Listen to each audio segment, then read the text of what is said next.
Here's this laptop. It's an Acer Ferrari N214. How to boot it from a USB flash drive.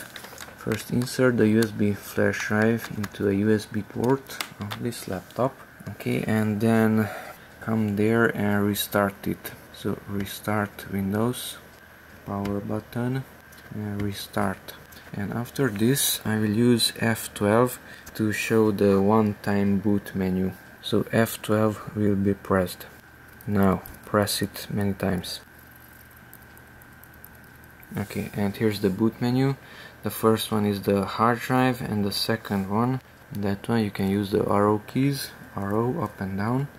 That one USB HDD UT165, that's the USB flash drive. Now press enter. Press N key to boot from USB. Press, let's say, enter button again, and then it should boot from the USB flash drive. As you can see, the LED is flashing.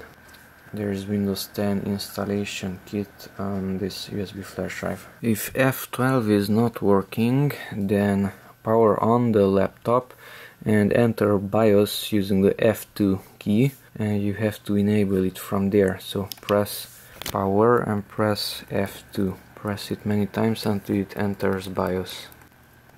Okay, and using the arrow keys, go to the second page, which is main, and make sure F12 boot menu is enabled.